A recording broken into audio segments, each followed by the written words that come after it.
said to Jackie, what a perfect way to introduce our theme of how yoga and poetry can help with fears, which is our Halloween-ish themed um, Substack Live. So, Jackie, I'm going to just ask you to do a quick settling in of breath so we can kind of like Get grounded. get grounded and be present in this space now.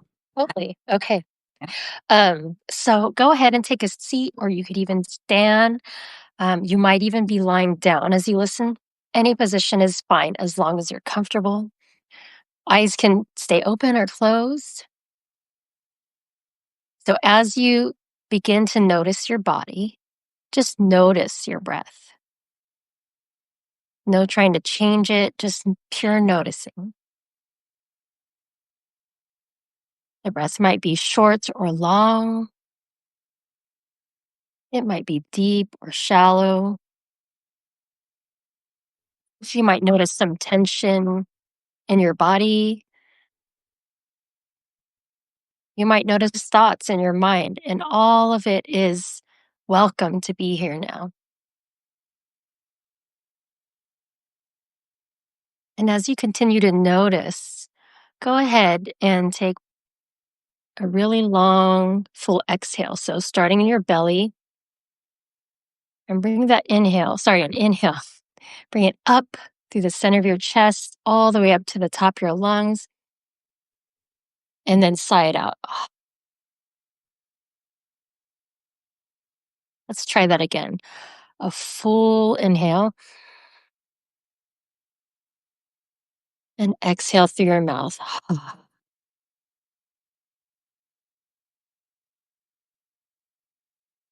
We'll try it again. Breathe in, full inhale, and exhale through your mouth.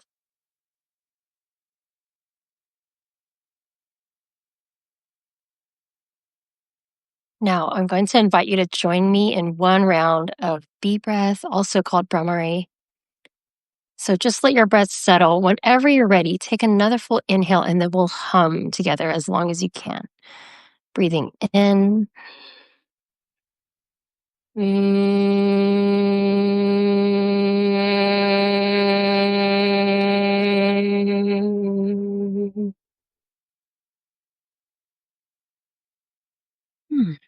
Your eyes are closed. Go ahead and open them.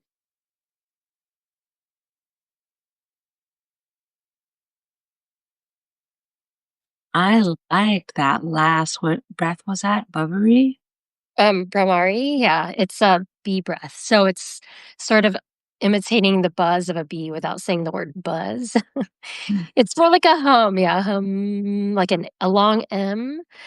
And I find sometimes with anxiety or stress, there's a lot of like clenching in the throat. I do it all the time. So Mhm. lots of practice with this. So that takes us out of that fear that locks up the voice and it just frees it. So Mm. yeah, Thank you. Thank you. yeah, So, Jackie, how do you feel about me starting us off with a Halloween themed poem? sounds great. Okay, Already. awesome. Well, happy Halloween to you and Yeah. to anyone else who honors it. I live in a really sweet area where we have something called Canal Oween. We have an old canal from the 1830s where donkeys used to haul coal from the upper Delaware Valley down to the Princeton, New Jersey, and the New York City area and the Philadelphia area too.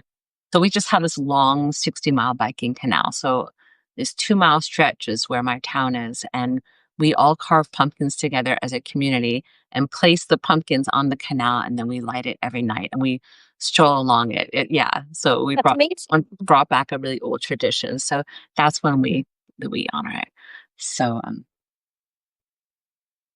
the poem though that I was like, oh, I could totally read this. That made me think of our theme of fear, is Cat Cow Pose, which was one of my my early poems when I was writing. Oh, should we introduce ourselves? I don't know. Let me know if we should. Oh, yeah. Sure.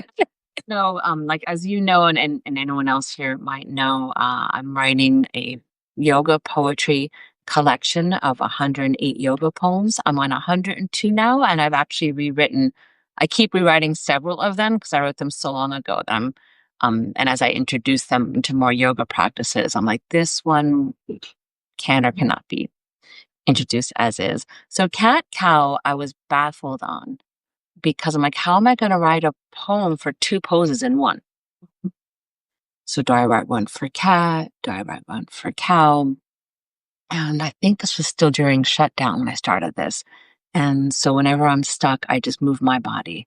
So I took a bike ride across a bridge because we live on the Delaware River. And I stopped and I was like, I got it. And I started writing right in the middle of the bridge. There's like this big area for people to stop. And so I wrote two haikus. Mm. So I'm going to read it once and I'm going to ask you or anyone else, I'm going to just invite you to practice it. Practice. I should do it too. Yeah. I'm sorry? I said I should do it too. Yeah. Do the yeah. But, actually, let me read it first, just so you like. Sure. Hear it? Okay, good. Okay. Those two haikus. Paws pressed down, back stretched high. Halloween cat scared of shadows, nothing. Purr.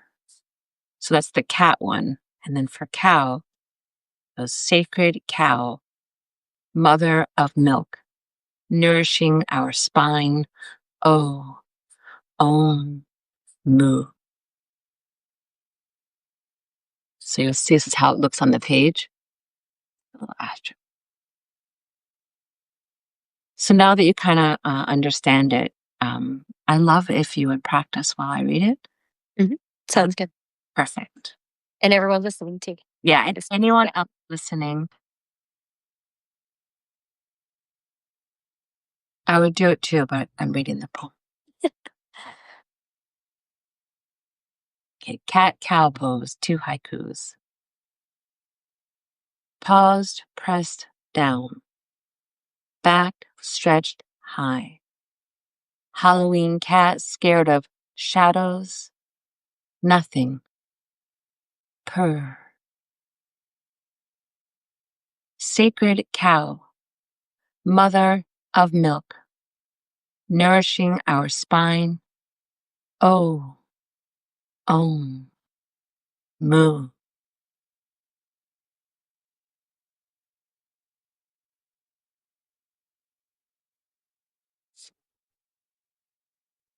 I love how that slowed it down for me. Mm, Usually we're like, all right, cat, cow, cat. And yeah, then it just blurs together. But when you kind of do it very slowly, it's like a different experience. it is. It is. I'm someone who's like, let me do it fast. Let me do it Yeah. hard. I've learned through my yoga practice, and just life in general, that if I go slowly, mindfully, and hold, I actually will get more out of it. Mhm. Sometimes than just like. So thank Right. you. Yeah. Thank you. So Hmm. lovely to have a little nutshell poem, it's almost like an image. I guess, is that the idea of haiku? It's like not necessarily a whole story. It's like sort of a moment, an image. Yeah, it's supposed to. There's a whole origin. Like haikus are, when you teach them in schools or you teach them to people, you say 3 lines, 5 syllables, 5, 7, 5 is from Japan. Mm, But the ancient haiku masters from like the 1400s, I think, was like the one of the golden ages of haiku. mm, Really, it's like a it's like it's like a slice of like the perfect food. It's one bite in the middle of a big empty plate. It's more like mm, that. And mm, they were taken out of something called the high bun. It's like a longer form, and mm, so it's actually like a story and then a like a shavasana, and then a mm, story and a shavasana. So it's meant to be like this moment of calm that also brings enlightenment. Possibly at the end, they almost always evoke a season word, mhm, an image, and the last line is supposed to be. I forgot the word in I don't know the word in Japanese. I think it was called enga. It's like a slice. mm, I'd be like, oh. So that's why the ends were, I used o, om, mu. mhm, That's the o, at least for me, when I write these poems, is always like this it's like, oh, this feels so good. And like, oh, I'm here right now on planet Earth. Mhm. So, Like a light bulb going on, kind of like, "Oh, uh, aha." Mhm, then also a lot of my poems are like they can be heavier or deeper. And I was like, this one I just wanted to be nice mhm. and fun and light. And so Yeah, a little break there. nice. Love it. Yeah. Thank you. Thanks. So from here, I wanted to ask you, I don't know, I read your most recent post on like what scares people about yoga. And Mhm, so I'd love to actually just set us up to talk about like what's preconceived notions or hesitations people about yoga. And then I thought to myself, well, I don't have that with poetry. I'm like, oh, wait a minute. There's a mhm, lot of that with poetry. Like people love poetry. It's like, I love poetry. There's a lot of people who won't touch it. It's like mhm. poetry and ill-perceived vegetables. It just goes like so I Vegetable. want well, like how like, oh, broccoli. It's like, how could you make that? It's so last century to joke about broccoli now. Like Yeah, really, isn't I health know, right? isn't health and cool? So, Mhm. um, Yeah, so yeah, yeah. Did you what do you think scares people about just yoga in general? I mean, I think a lot of things, and it's funny to use the word "scared" because I feel like, "Oh, I'm scared" is like this really intense, like, I'm terrified, and it's not even just that. There's a whole spectrum of, like, from worry all the way up to panic, right? And there's everything in between. So, I find there's, like, a lot of I don't wanna say, like, silly worries, but very, like, sort of maybe concerns, like, "Well, I don't know if I do yoga, I don't know if I'm gonna click with the type of people that do yoga," whatever that means.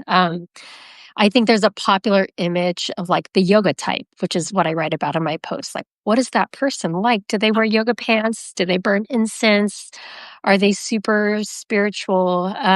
There's that, and there's also physical stuff, like, "But can I do it?" And I'm not flexible enough. That's a lot of things I've heard over the years is, I don't know if I can do yoga. It's like people wanna be good at it, right? They wanna go and it's like this performative, like, I can do these positions, which is, I get it. As adults, we're afraid to, look like we're bad at something or look kind of goofy. And it's funny because I teach kids yoga too, and they love looking goofy. They, like, love to fart in class, which is, like, another silly fear.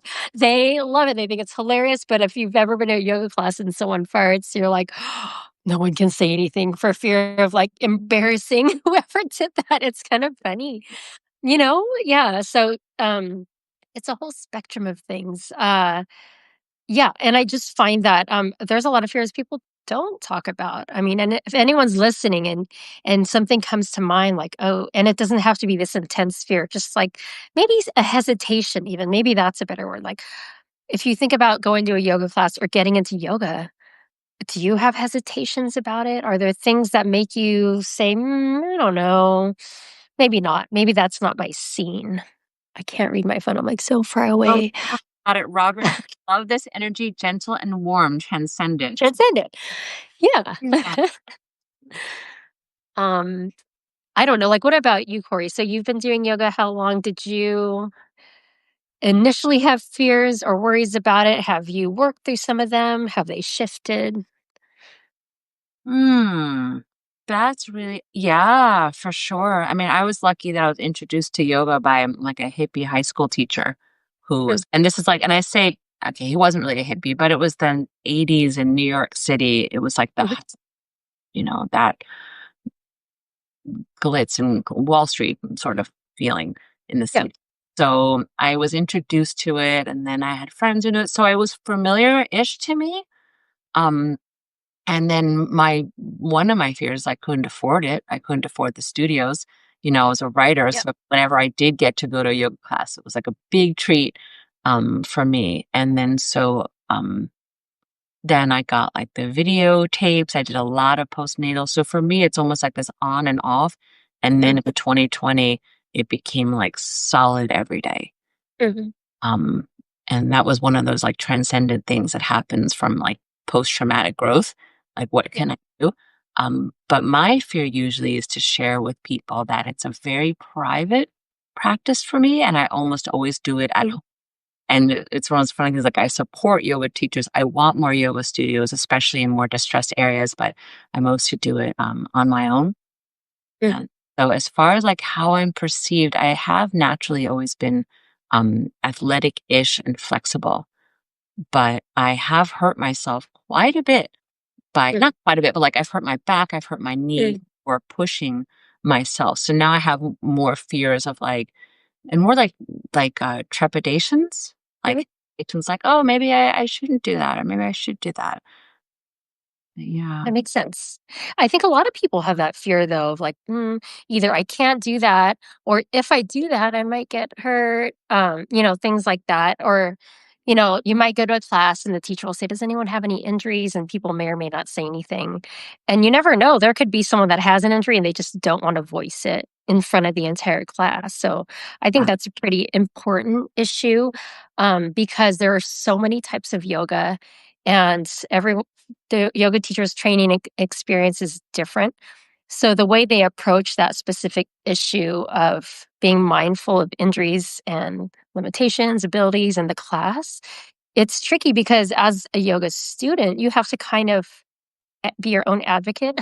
So, and it's sort of like a lot of like health situations where maybe you go to Western medicine and they help, but it's like never enough, and then you have to go to some alternative routes, and like suddenly you feel like your body and your health are like a research project. You know, so I think it's important. And one of the goals of my Substack newsletter, which is Urban Yoga Mama, I hadn't introduced myself either. I think we've been on this like charging forward energy today.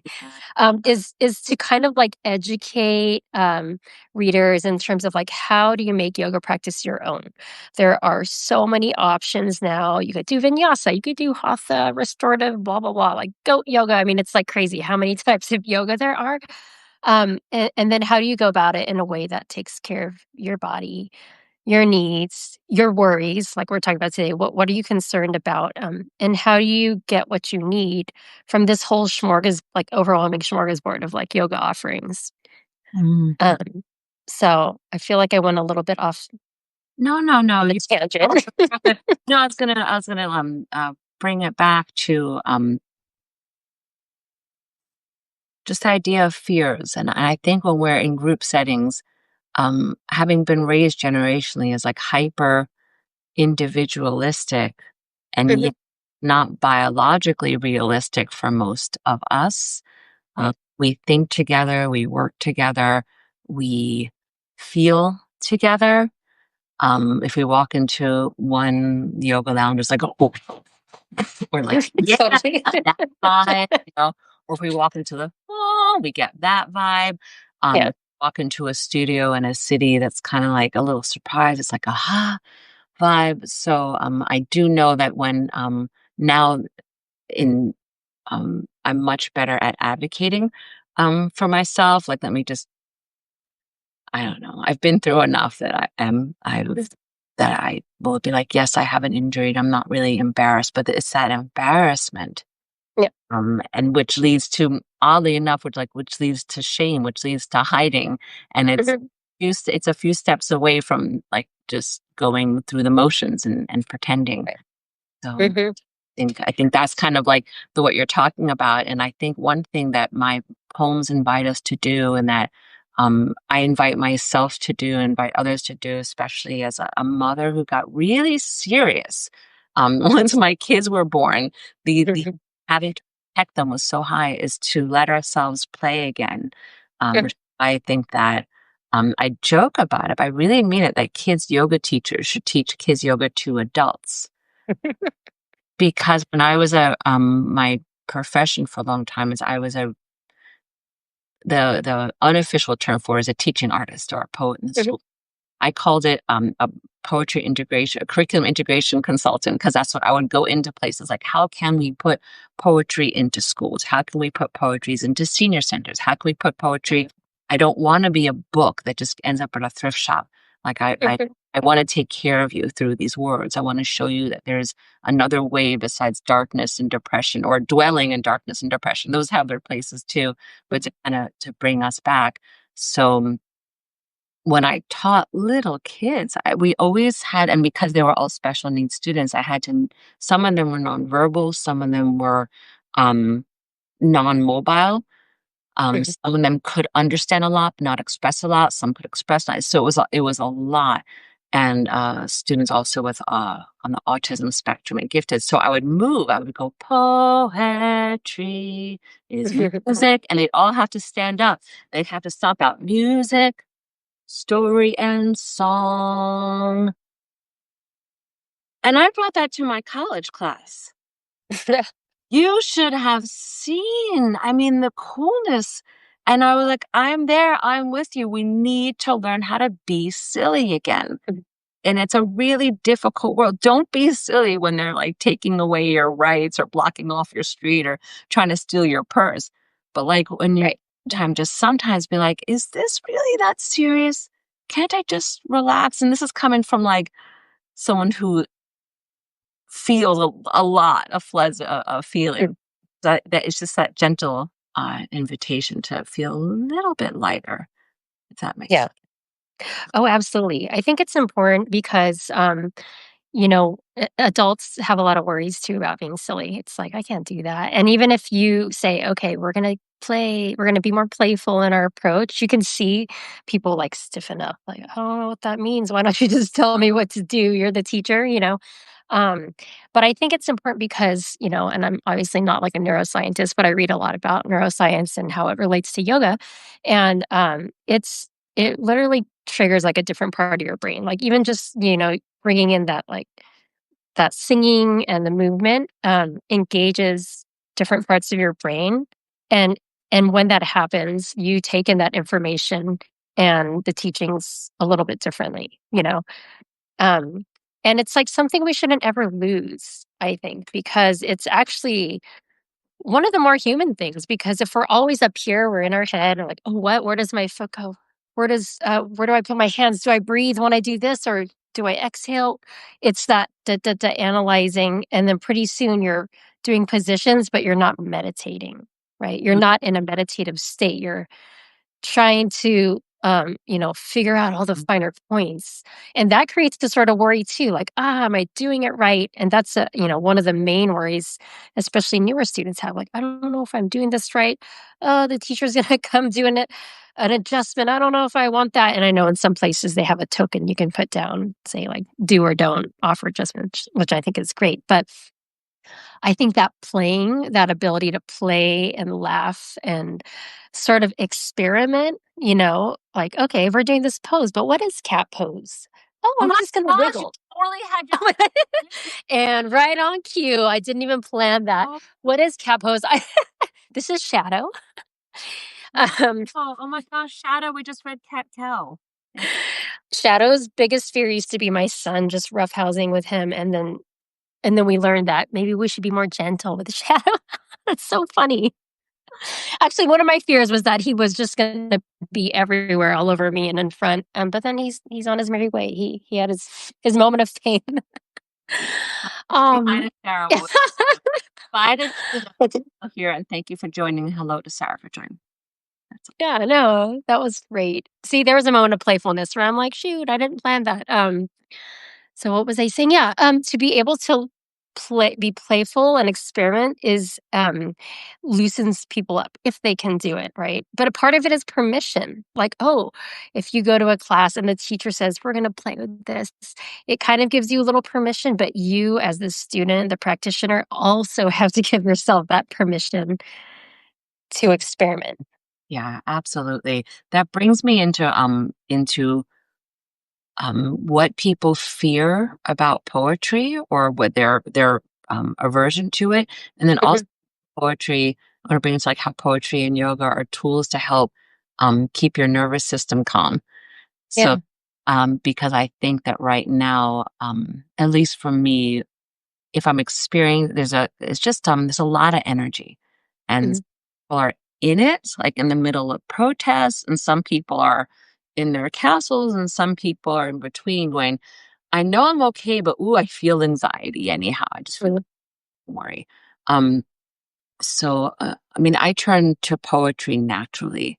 Mm. Um, it was a place I went to, and my parents read Shel Silverstein to me as a kid, and then I remember my first poet. It's like this beautiful spiritual experience. But the main point that I want to bring is that it is natural. It is innate. It really, just like movement is and breath is, um, the rhythm and the rhymes in it, they actually, I know you said I'm not a neuroscientist, but I love neuroscience. I do as well, because it actually just helps me like read the manual a little, and to understand, oh, my brain is actually programmed for rhythm and rhyme.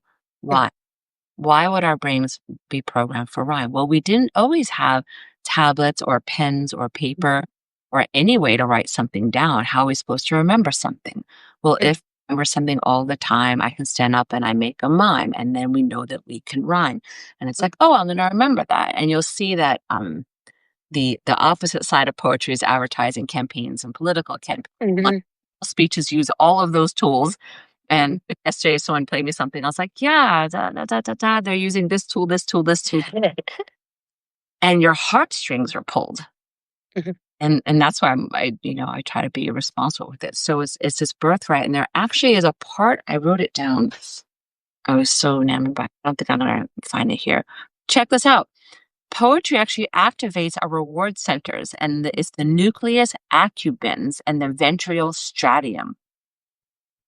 Those are not trendy words right now. I think now I'm like, "What? Say it again." now it's the we're also want prefrontal cortex and Mhm. yes, what's the other ones? The ones with the cortisol. Anyhow, so if you have nucleus accumbens ventral stratum actually respond with pleasure to and Mhm. emotional intensity to just the rhyme and the rhythm of poetry. And also poetry is organized. I mean, it used to be way more organized with A Mhm. B A B A B and iambic pentameter and form.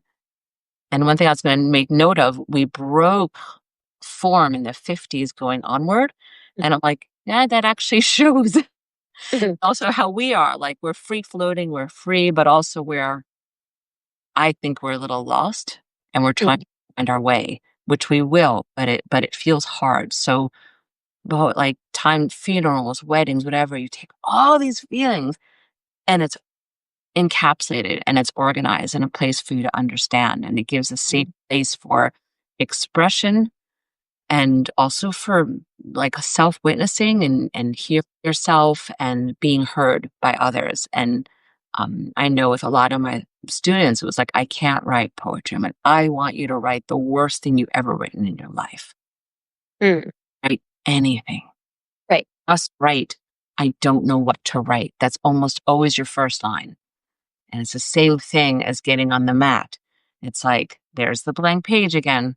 What am I gonna do? How am I gonna start? So, a lot of it's just getting started, and then I say, I write at least all of my yoga poems, except for 1 or 2, are at least 29 to 40 something drafts. Okay. Wow.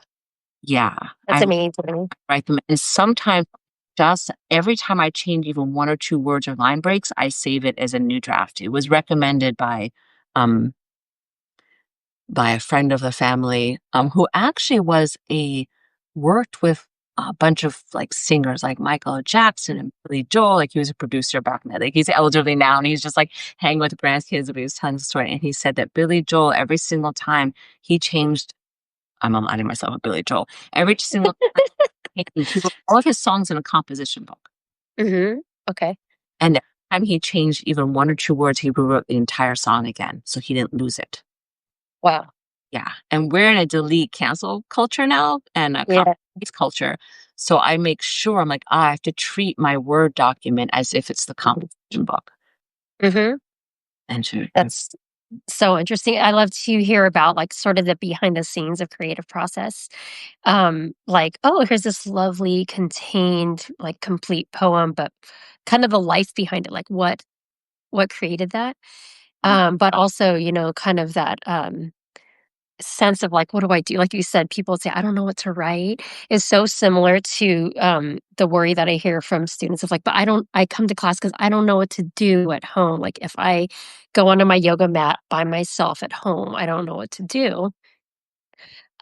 It's so I'm glad you said that because it kinda just, like, lit up part of my mind, like, "Oh, yeah, it's the same thing, like, yoga kind of is a creative process. Your body is the material and those drafts that you write for your poems are sort of like a metaphor for our yoga practice, like, there's the, like, destination, enlightenment, and having achieved, and it's like, but before that, there's this whole life to be lived.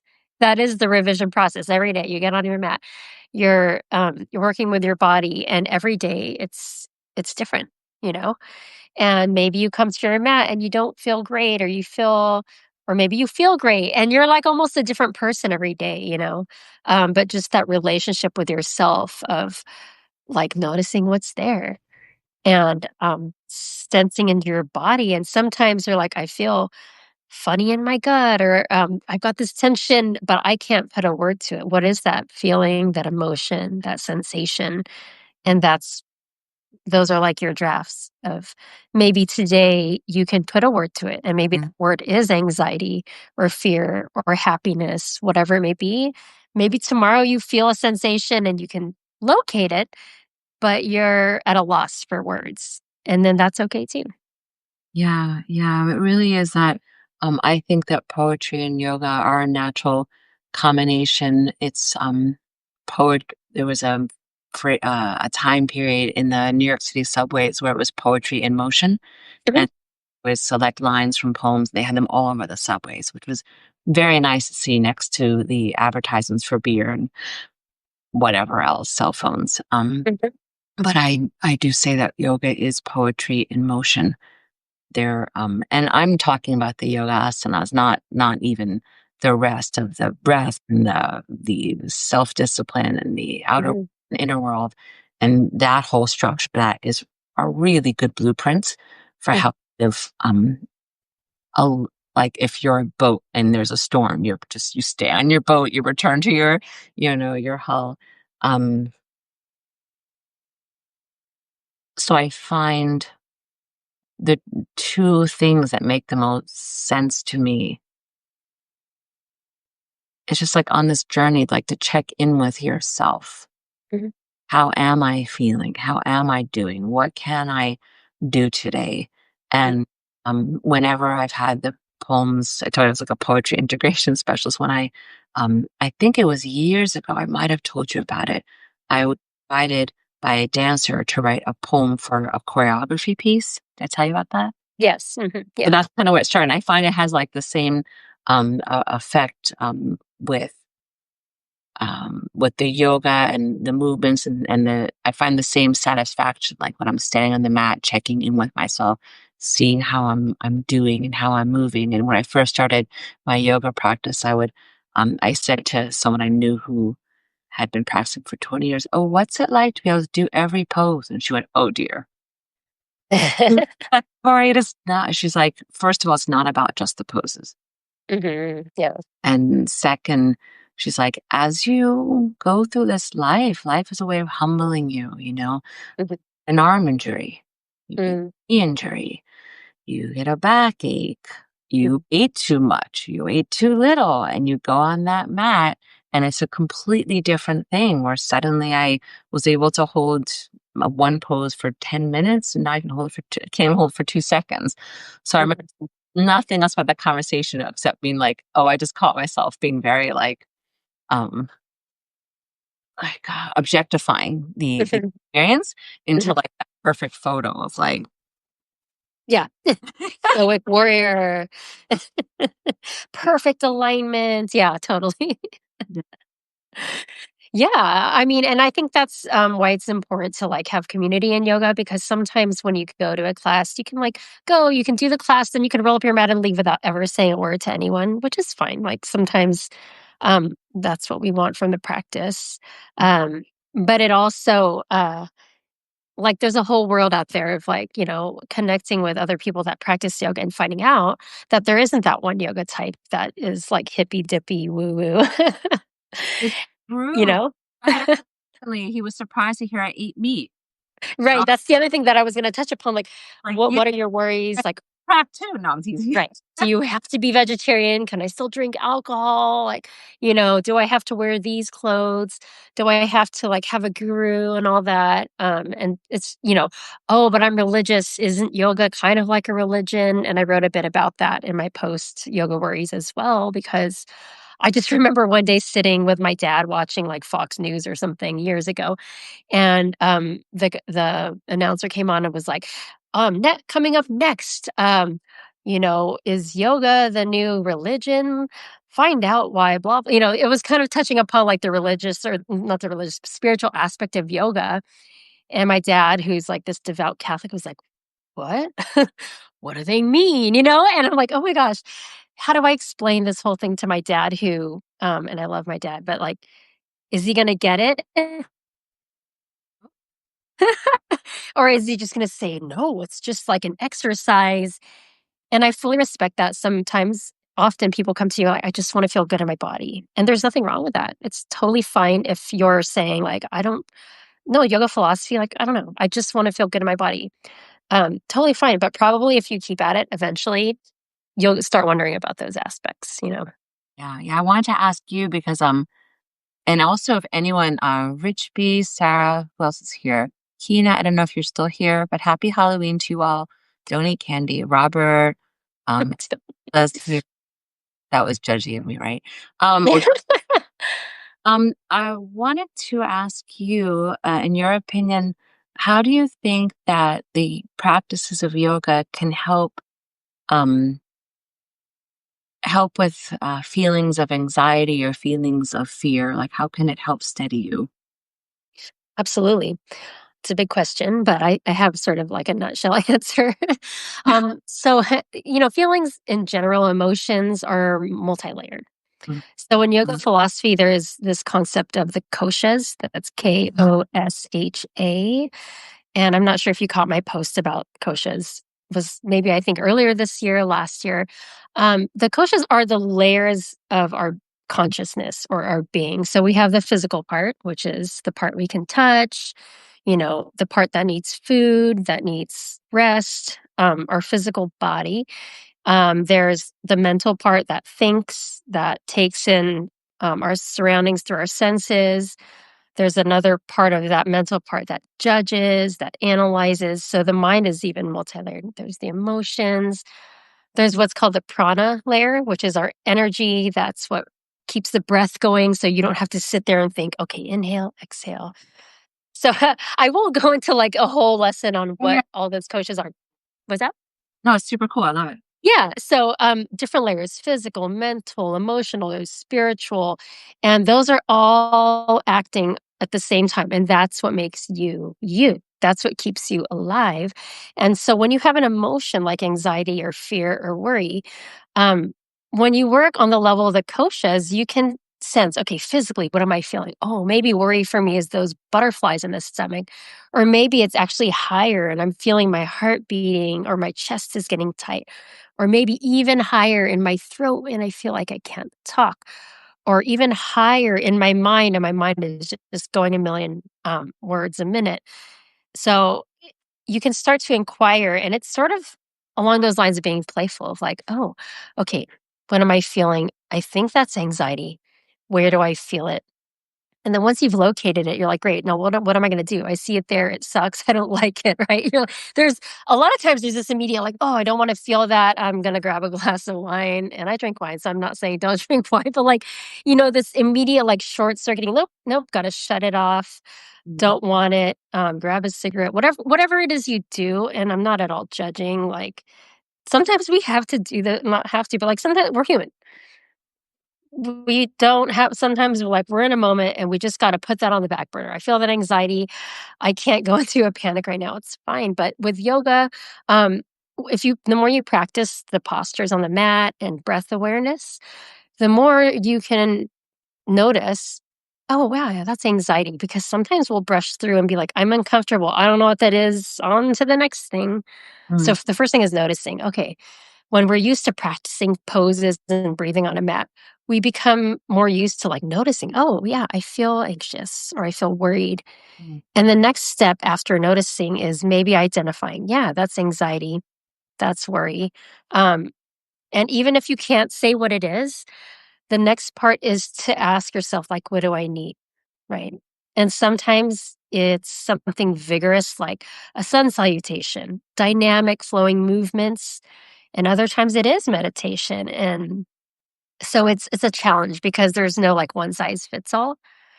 For one person, they might be going for a run. That's great. And Mhm. that's yoga too. I would venture to say that noticing that that's what you need and then doing it is your yoga. Sometimes it's more traditional, like yoga postures, Mhm. vinyasa, sun salutations, and other times it is sitting there. Or maybe it's a breathing exercise that really suits you in those moments. Does that all make sense? Yeah, yeah, Yeah. definitely. Yeah. And, bullet point form, can you give, the layer again? Yeah. The koshas, did you say? Yeah. Yeah. So from gross to subtle, it's Anandamaya kosha is your body. Pranamaya kosha is your prana or your energy, what keeps your breath going, what energizes your physical form. Manomaya kosha is your mind or your mental process. Um, Vijnanamaya kosha is your wisdom body. It's like the other part of your mind that can analyze and judge and sort of like help you make the right choice or the best choice. And the Anandamaya kosha is your bliss body. And that is like, your spirit, your true self. And and just to say from gross to subtle or from low to high, like there isn't one of those that's better than the other. You need all of them to be operating. And I would say that one of the biggest goals of yoga for me and for many is to like be able to practice with an awareness of all those. Maybe not all at the same time, but to and not in a stiff way, like to play with it, like, oh, what is going on physically? Oh, what's my mind doing now? Oh, wow, my mind is busy. What's my prana like? Oh, I feel kind of wound up. I'm really like ready to go and it's maybe too much. So um I think it's even sorry. oh go ahead. Yeah. I interrupted. I no, finish and then I'll go. Yeah, it's multi-layered and I was surprised I remembered all those koshas, by the way. I was like, "Wait, what are they? Shoot, she put me on the spot." And I don't expect any of you to, like, remember all of them if this is all new to you, and even for some of you who have heard of these, it's literally like a lifelong kinda like a poem. You can think about it again and kind of internalize it, and it's like something lands differently every time.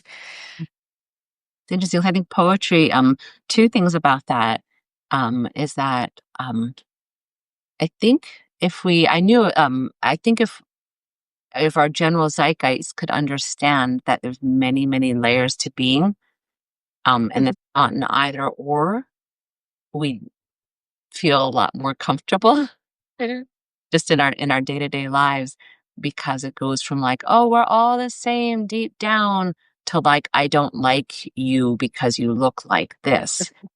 right. And it's like, I can't ignore my physical experiences like a light-skinned, fairly, thin, like, Jewish woman from New York or, like, another person being, like, from India or whatever else. Like, that physical reality of the navigating through the system of life is very real. Mhm, But also understanding that they have the same brains, the same emotions, and that the spirit is from that's the part that bonds us all, the light and the breath. And just to understand how many systems we're all, how complex it is for most of us just to get through the day. And sometimes it's complex because we have big emotions, and sometimes complex because you're hungry or your kids are hungry or um, whatever else. So thank you for bringing that again, 'cause aware of the physical body, spiritual body, mental body, but there's a few more bodies. I'm like, "Oh, wow." Um, yeah. that's really neat. That's really neat. Yeah, absolutely. And I think it's one of those things where when you start delving into it, you realize like you kind of have this awareness of that already to a certain degree, but like to have names for it and to have sort of a mental model or like a map is really helpful. Um, and I think it makes it more approachable because otherwise you just plug yourself on your mat and you're like, I don't know my body. What else is there again? My mind. And then it's like, we like to sling around the phrase like the body mind or body mind connection. Like, what is that? And that's what this is. But it's not just the body and mind. There's more nuance to it. And I love that because then it's like I never get bored of yoga. There's so much to it. Mhm. Um, I'm like a parrot right now. It's more than just poses. But the thing is, the poses are also important because that's how we access like the more subtle stuff is like through your awareness of your body, through your experience of the poses. Yeah, I think that, I don't wanna I never try to one of my values is I don't, I mean, I judge 'cause I'm human, but I don't hate on people for being where they're at because, the journey of yoga, like, when I studied it, it was Shiva Yoganandra, like, he intentionally brought yoga to America as just the poses, Mhm, and he worked with Kellogg and a few other health experts to bring mhm, that because he had, like, some personal history of being burnt from the spiritual aspect of it. So I'm like, "My mhm, goodness," and what a place to bring the one layer of something. What better country to bring it to than America? Because mhm, part of what we do, we have access to stuff. It might be the shell of it and not right. the full seed of it. Um, and it goes through that, like, commercial industrial complex or whatever that is. Um, Mhm, so for me, like, I also entered, yoga through the asanas and through the movements of it because that's what was taught to me. But as a and poetry, I entered because I needed to keep my the spark that makes me alive and mhm, turn to it. And I found this is a place where people talk about their emotions safely. This is a place where people look at trees and they see the vibrations and they feel it. Or this is a place where people are really, really silly also. So all these like safe places for it to be.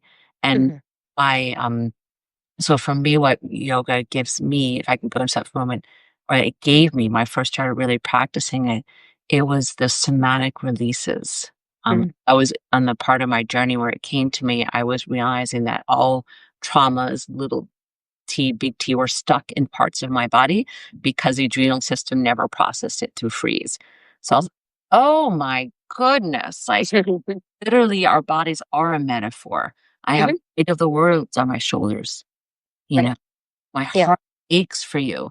Like, I was Right. like, "Oh, yeah, or I'm covering myself or protecting myself," or that I know I have scoliosis, so, which, it's hard to work with sometimes, so I would be out of line, but I was out of line, I was crooked, I was off center, so I was like, Yeah. "How to bring myself back center? How can I, like, release these?" And I know during one lunge, I just had this, like, I was like, "Oh, there's the cry." Mhm, And there's been mhm, I'm like, "Yeah," and this is why it's like the private, I'm like, "Let it out, Corie.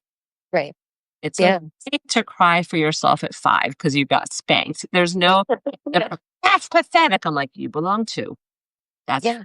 you're trying to protect me also, let's all come here on the mat where it's like a release." And so I'm not encouraging anyone, like, go to the mat thinking about, like, your trauma and crying. Things it brought me a safe place to judge myself less and to release the tightness that you can hold in your body daily just from even being in a crowded space or I used to live in a city, like my whole nervous and you live in a city, nervous system was attuned to being like, Yeah. On guard. Yeah.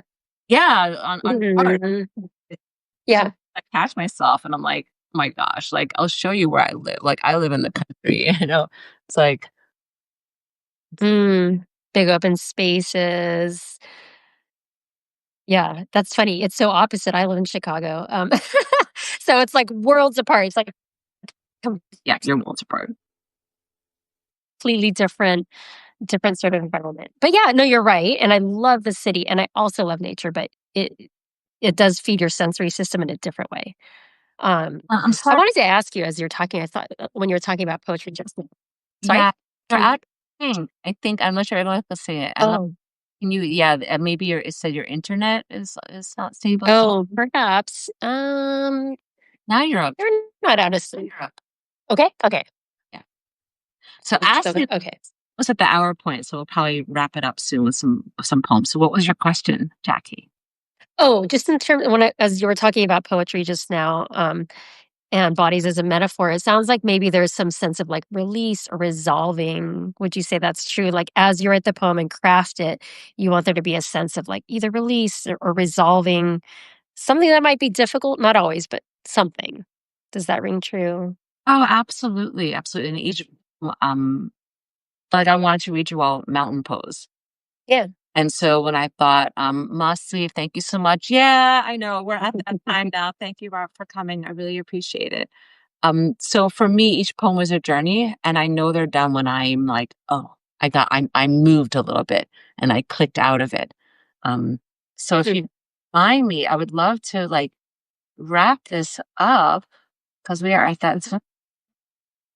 I can just, you're so much fun. You're so down to earth and so intellectual. I could talk to you forever.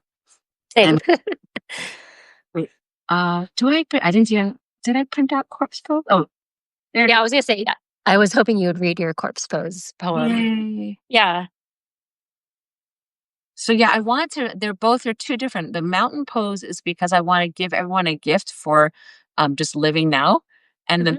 what corpse pose, just because it is actually Halloween and well, Right. wherever you're at, it's still fun. Yeah. So in mountain pose, I just want to invite, oh, I need to stand up too. Anyhow. Should I do Um, it? Yeah. yeah, let's do it. So I'll like just kind of stand up wherever you're at. And when I wrote this poem, I really thought to myself, what does it mean to be a mountain? What does it feel like to be a mountain? What would I feel like as a mountain? And then also just the intentionality of standing. Mm. Mountain pose. Every day is a new day to relearn how to stand, to lift my head away from sink dishes and screens, to roll my shoulders from their good for nothing slouch, to hold my neck high as if there was a string from heaven pulling me upward, saying, you were born of us too. Today, I stand like a mountain and tell myself this is where everything begins. Still and solid, with arms that flow by my sides like wild rivers shimmering with life. Here, I become a witness to time itself, watching my thoughts come and go like windswept clouds, knowing no matter what storms come my way, my feet can hold me to the earth as I crumble and rise, humble and holy, dirty and divine.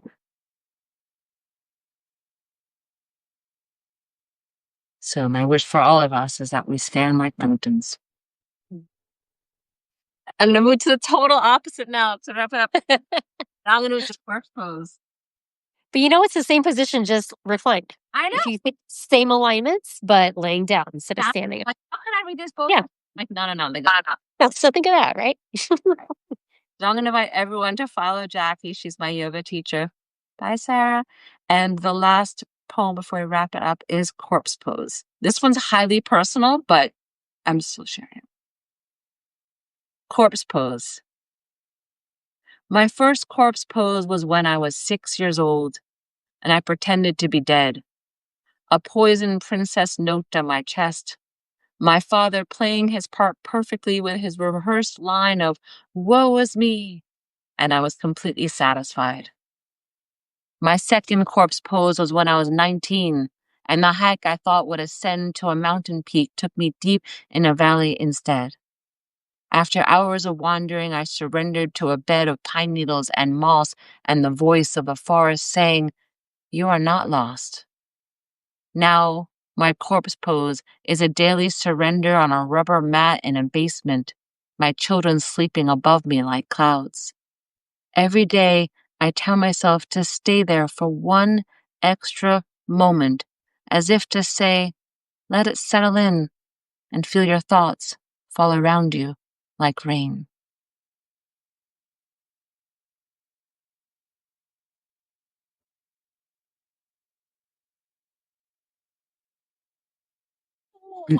That Your one, water. I know. Yeah. When read, like in yoga classes, usually we encourage people like, how can you stay for an extra moment? How can you let your thoughts settle and just be? Because yeah, I was the get up and run off girl. It's so common now. I feel like when I first started doing yoga in the '90s, it was like 10 minutes of shavasana. Now people would be horrified if you did that in a class, but, no, I know. It is a practice, just letting yourself be there and lingering. Yeah. Yeah. So I can keep staying, but we're at about an hour, so I'm gonna just unless anyone else has anything to say or you want to say anything, Jackie, I'm gonna kind of send us off on our Halloween to have fun with fear. Yeah, no, that's great. I like that line, "Fun with fear." It sounds weird, but but yeah, Horny Park, amusement park, just like sure. And fear well, what I wanna say is, like, fear is human. I mean, if you're experiencing fear, anxiety, panic, these are just we're all humans. We all have the capacity for everything, and it's a guide. So whatever emotion you're having, whether it's fear, happiness, anger, whatever, it can feel like the enemy, and it can feel like something to just block out or run from, and this is easier said than done. But, I think, this whole talk of, like, yoga and poetry as these portals or these tools we can use to deal with that so we can sort of, like, rise above it a little and, like, know that it's just flowing through. It's not here to stay forever. yeah, yeah, that they're like clouds. It's part of with Yes. clouds, but they are part of it's part of the weather of Yeah, life. Yeah. exactly. But, Thank yeah, thanks so much, Corey. That was wonderful. Oh, so much fun. Thanks for Thank you. coming. Thanks, everyone.